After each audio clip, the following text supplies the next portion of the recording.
ازيكم عاملين ايه؟ النهارده هنعمل الجبنه القريش بطريقه لذيذه جدا. هنا معايا طماطم، ممكن تقلوا عن الطماطم اللي انا حطاها على حسب كميه الجبنه، وحطيت عليها شويه زيت. بعد كده دخلتها الفرن تحت الشوايه، ودي بعد ما طلعت كده هحطها على الجبنه.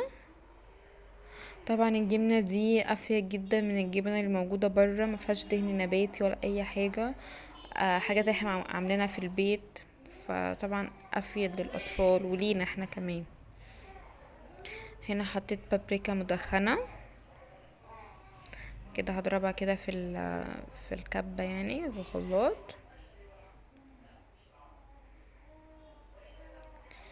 تمام. طبعا القناة عشان تشوفوا هعمل الجبنه القريش باطعم ايه تاني، تبقى اطعم لذيذه وخطيره جدا. تمام.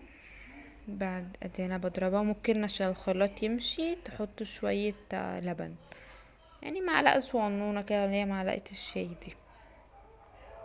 ودي بعد ما طلعت انا حطيتها في قلب التلاجة، وبحطها عادي في التلاجة لمدة اسبوع ميحصلهاش حاجة. كانت طعمها خطير.